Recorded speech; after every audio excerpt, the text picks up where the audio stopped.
Good morning, જય શ્રી કૃષ્ણ, રાધે રાધે. તો બ્લોગની શરૂઆત કરીશું. સવારનો 6:15નો ટાઈમ થઈ રહ્યો છે અને રોજની જેમ હું ઘરેથી નીકળી ગયો છું મારા જોબ પર જવા માટે. મને લાગતું હશે કે ડેલી એકનો એક ટૉપિક આ ભાઈ કહી રહ્યા છે, જોબ ઉપર જાય છે, રસ્તામાં જતાં જતાં બ્લોગ બનાવે છે. તો અત્યારે તો મારી જોડે કોઈ બી ટૉપિક છે નહીં બીજો, તો આ ટૉપિક પર જ આપણે વાત કરીશું. તો રસ્તામાં આગળ નીકળતા એક સિદ્ધેશ્વર મહાદેવ મંદિર આવે છે, તમે જોઈ શકો છો. જય મહાદેવ. મહાદેવના દર્શન કરીને આપણે આગળ વધશું. ત્યાં સુધી રસ્તામાં જે આવશે આપણે કવર કરીશું. સિદ્ધેશ્વર મહાદેવ મંદિરની સામે જ સરસ એવા ફ્લેટ દેખાઈ રહ્યા છે, જે જોઈ શકો છો તમે. સારા એવા ફ્લેટ દેખાઈ રહ્યા છે.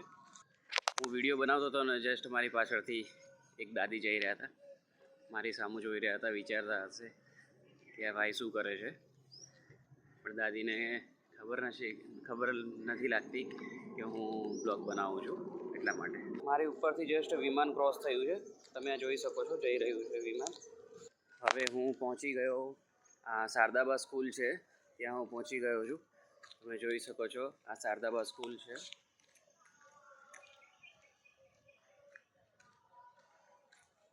તો ગાઈઝ, આ શારદાબા સ્કૂલ ક્યાં આવેલી છે, જો કોઈને ખબર હોય તો કમેન્ટ કરજો કે આ સ્કૂલ ક્યાં આવેલી છે. આ અંદરનો વ્યૂ છે કેનાલનો, જ્યાં આપણે કોઈ દિવસ અંદર આવી બી નહોતા શકતા. અત્યારે કેનાલની અંદર સારું એવું વોકિંગ માટેની જગ્યા બની ગઈ એવું લાગે છે. અત્યારે તો કોઈ દેખાતું નથી આની અંદર, પણ થોડોક ટાઈમ થશે ત્યારે અંદર અહીંયા નાના છોકરાઓ આવશે જે ક્રિકેટ રમતા હશે. તો સારું એવું અત્યારે જ્યાં સુધી રોડ ચાલુ થયો નથી ત્યાં સુધી અહીંયા નાના છોકરાઓ એન્જોય કરે છે. તમે આ જોઈ શકો છો. આ કેનાલની અંદરનો જ્યાં પાણી રહેતું ત્યાંનો વ્યૂ છે. કેનાલની અંદરથી હું આ વિડીયો શૂટ કરી રહ્યો છું, તો એની સામું જ વિડીયો શૂટ કરતાં મારી નજર પડે છે અહીંયા એક સારું એવું બાપા સીતારામનું મંદિર છે. તમને નજર પડશે, જે કેસરી કલરનું મંદિર દેખાઈ રહ્યું છે, બાપા સીતારામનું મંદિર છે.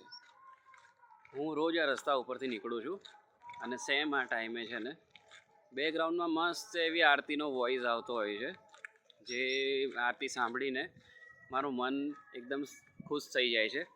કે મોર્નિંગનું જે આ દૃશ્ય હોય છે ને એકદમ સારું હોય છે. કે કોઈ બી ઘરેથી નીકળતું હોય છે આ રીતે, અને જે એને આરતીનો અવાજ છે, પક્ષીઓનો અવાજ છે, આપણને એવું લાગતું હોય છે કે જે દૃશ્યો આપણને ગામડામાં જ વધારે જોવા મળતા હશે. પણ તમે મોર્નિંગમાં જો આ રીતે નીકળતા હશો વહેલા, તો તમને ખબર પડશે કે ગામડામાં નહીં પણ શહેરમાં બી આ રીતનું વાતાવરણ હોય છે.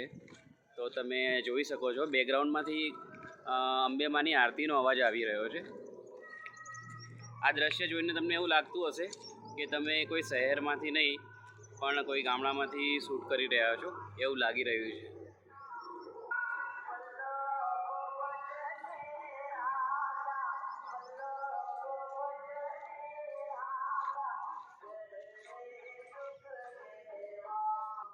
જેમ જેમ નજીક આવતો ગયો છું એમ જે આરતીનો વોલ્યુમ છે એ આરતીનો વોલ્યુમ હજુ વધારે ફાસ્ટ થતો એવું લાગે છે મને. કારણ કે મારી સામે જ છે, જ્યાંથી હું ચાલતો જઈ રહ્યો છું ત્યાં સામે જ મંદિર છે, અને ત્યાંથી સારો એવો મંદિરનો અવાજ આવે છે જ્યાં આરતી થાય છે ભગવાનની, જે બહુ ખૂબ સરસ વાત છે. આરતી ડેલી લોકોએ કરવી જ જોઈએ અને ભગવાનની પૂજા બી સારી રીતે કરવી જોઈએ, જેનાથી તમારા કામ બી બધા સરળ થાય છે, સફળ થાય છે.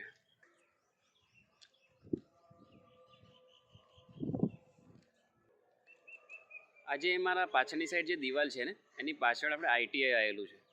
તો કોઈ મિત્રોને આઈટીઆઈ કરવું હોય તો તમે આવી શકો છો. અહીંયા મણિનગર આઈટીઆઈ કહેવાય છે. ત્યાં આઈટીઆઈ માટે તમે કોર્સ કરી શકો છો. હવે જે નેક્સ્ટ બેચ ચાલુ થશે એની અંદર તમે એપ્લાય કરી શકો છો.